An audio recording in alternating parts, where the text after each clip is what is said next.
another huge story. Manjulika का बदला।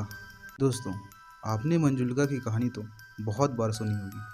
आज हमारे अंदाज में भी सुन के देखिए, आपकी रूह तक काम जाएगी ऐसी कहानी। मंजू अपने प्रेमी रविंद्र के साथ हवेली से दूर एक शांत वातावरण में एक घने पेड़ के नीचे सुनहरी शाम बिता रही है।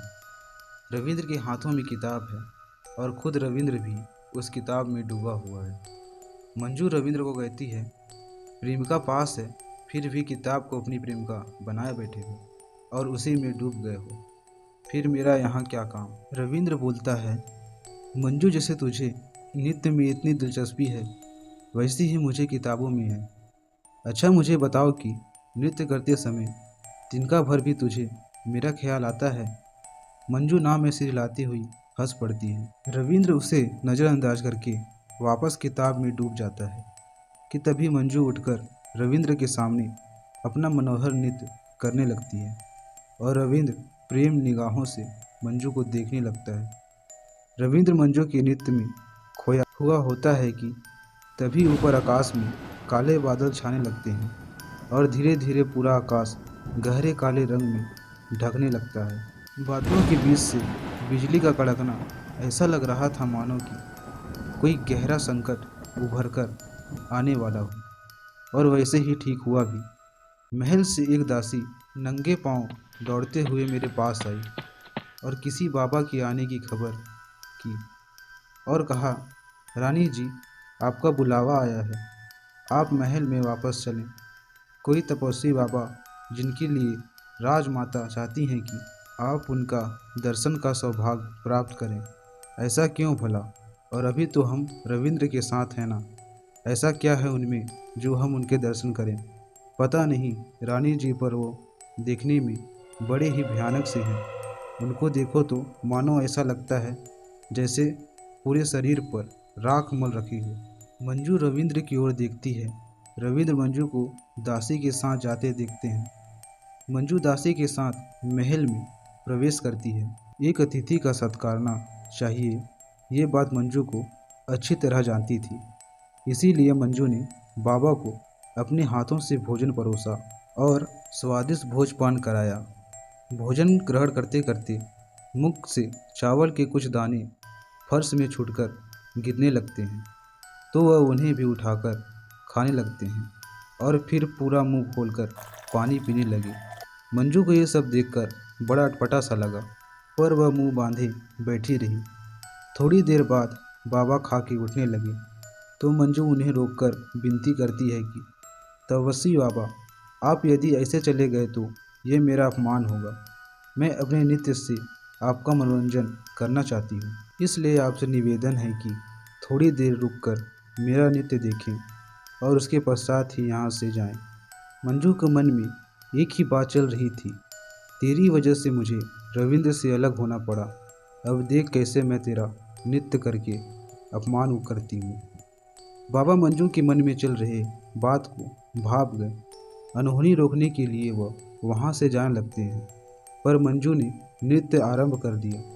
उनका रास्ता रोकने के लिए मंजू ने नृत्य करती जा रही थी और नृत्य करते करते वह बाबा के चारों ओर घूमने लगी। बीच बीच में वह फर्श को छूती और अपनी उंगलियां फर्श पर दबाकर वापस अपने होठों से लगा लेती।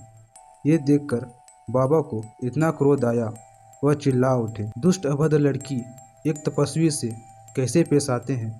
तुझे ये तक किसी ने नहीं बताया? आरंभ में तूने अपने व्यवहार से मेरा हृदय अफुल्लित किया था, पर तूने मेरा भोजन खाने के तरीके को लेकर मेरा इतना घोर अपमान किया, वह भी अपने नृत्य नाटक के जरिए। मंजू भौतिक होकर पीछे हटने लगती है। ऐसा आरंभ अपराध की क्षमा नहीं होती है लड़की, इसलिए जा, तुझे मैं श्राप देता हूँ। इतना कहकर बाबा के मंडल से जल निकालकर अपने मुट्ठी में भरते हुए उसे मंजू के मुंह पर फेंक देते हैं।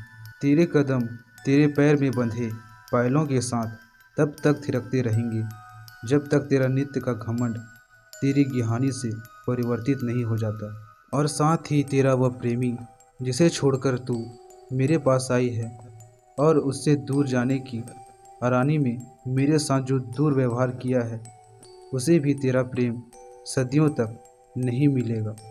वह तुझे हमेशा हमेशा के लिए भूल जाएगा। बाबा क्रोध में महल से बाहर की ओर प्रवेश कर गए। पहली शाम मेरी जिंदगी में अंधेरा बनकर आएगी।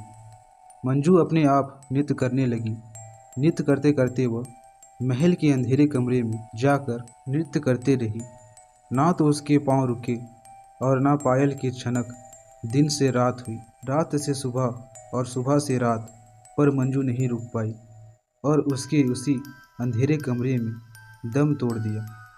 20 साल बाद कुछ दिन बीत गए, पर शरापित मंजुलिका अकाल मौत मरी थी और इसी वजह से महल के कोनों कमरों में ये पायलों की आवाज़ आती रहेगी। इतना लिखकर रविंद्र ने अपनी डायरी बंद कर दी। रविंद्र ने एक लंबी सांस ली और आयशा की तरफ देखकर कहा, किसी ने भी अभी तक मंजुलिका की कहानी को इतने गौर से नहीं सुना कि उसने अपनी पलकें तक नहीं झपकाई थी। महल का चक्कर काटते काटते रविंद्र और आयशा महल के नक्काशी और कारीगरी से इतना प्रभावित हो गए थे कि उन्होंने महल इतना पसंद आया था कि उन्होंने हर वह चीज़ उठा करके देखी जो मंजुलिका की कहानी से जुड़ी थी। रविंद्र, तुमने मंजुलिका की कहानी को इतनी दिक्कत से लिखा है कि जैसे तुम शुरू से ही मंजुलिका के साथ रहे हो। ऐसा इतना कहकर रविंद्र की ओर देखकर मुस्कुराती है। मंजुलिका सिर्फ एक कहानी है, ऐसा कोई सच नहीं, और मैं एक लेखक हूँ जिसकी रुचि सिर्फ और सिर्फ किताबों में है, किसी लड़की की प्रेम कहानी में नहीं। दोनों हंसते हंसते महल के कोने कमरे में पहुँच जाते हैं। वो हिस्सा जहाँ मंजुलिका की मौत की कहानी से लिखी गई थी। ऐसा ताकत से दरवाजे को खोल देती है और दरवाज़ा खुलते ही एक ज़ोर से हवा का गर्म सा झोंका ऐसा को पीछे से निकल जाता है। वो रविंद्र, यहाँ तो सब कुछ धूल धूल है। यहाँ कैद किया था तुमने मंजुलिका को। हाँ, सिर्फ कैद ही नहीं, मारा भी था। ऐसा मुड़कर रविंद्र को देखती है। उसकी आंखों में गुस्सा है। क्या हुआ ऐसा? कुछ नहीं रविंद्र। रविंद्र बिस्तर पर लेटा हुआ सोच में डूबा था। कभी कभी हमारी लिखी किस्से, हमारी लिखे कहानियाँ सिर्फ हम तक ही सीमित नहीं रह जाती और कभी कभी झूठ नहीं रहती। और अचानक रविंद्र का ध्यान उठता है और उसे एहसास होता है कि आयशा उसके पास नहीं है। रविंद्र आयशा को ढूंढता हुआ महल में हर जगह घूम रहा होता है कि तभी उसे पायलों की छलकने की आवाज़ आती है और वह आवाज़ की दिशा में चला पड़ता है। रविंद्र छत पर पहुंचता है तो उसकी आंखें फटी की फटी रह जाती हैं। ऐसा उसके सामने वही पायलों में वैसे ही नृत्य कर रही थी जैसे रविंद्र ने मंजुलिका को लिखा था। रविंद्र ये सब देखकर बहुत ज़्यादा डर जाता है और वहाँ से भाग जाता है। जैसे ही रविंद्र भागकर महल के बाहर आता है, उसी वक्त आयशा छत से गिर पड़ती है। आयशा के सर के टुकड़े टुकड़े हो जाते हैं। खून रिस रिस कर बह रहा है। रविंद्र को यह सब देख के होश उड़ जाते हैं और वह वहीं बेहोश हो जाता है। रविंद्र को जब होश आया तो उसने अपने आप को हॉस्पिटल में बड़े कमरे में पाया। उसने डॉक्टर और पुलिस के बीच की बात सुनी। पहले किस्सा नहीं है जहां किसी और लड़की ने अपना मानसिक संतुलन खोकर और उस महल से कूदकर अपनी जान दे दी हो। वहां पे और भी जाने जा चुकी हैं। मतलब यहाँ के गांव वाले बताते हैं कि कोई मंजुलिका है। ये सब सुनकर रविंद्र के होश उड़ जाते हैं और रोते रोते अपनी आंखें बंद कर लेता है।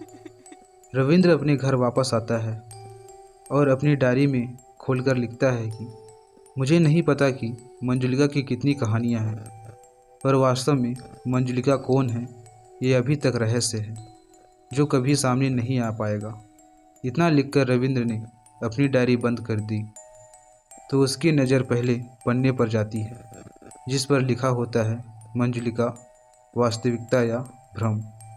रविंद्र डायरी बंद करके लेट जाता है और उसके दिमाग में अभी भी मंजुलिका चल रही है।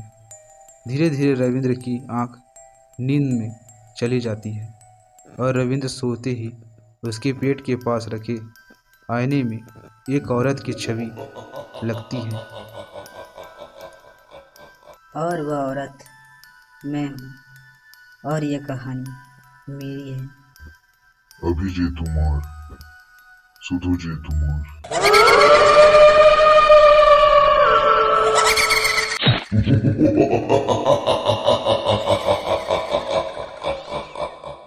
क्या आपके साथ भी ऐसी कोई सच्ची घटना हुई है और आपको हमारी ये मंजुलिका की कहानी कैसी लगी और आपका नाम क्या है और आप हमारी कहानी को कहाँ से देख रहे हो, कमेंट में ज़रूर बताना। शायद हमारी अगली कहानी आपकी हो। अगर आपको ये स्टोरी अच्छा लगा हो तो हमारे चैनल हॉरर स्टोरी को सब्सक्राइब करना बिल्कुल ना भूलें और बेल आइकन को ऑल पे सेट कर लें ताकि रूह कांप जाने वाली स्टोरी सबसे पहले आप तक पहुंच सके।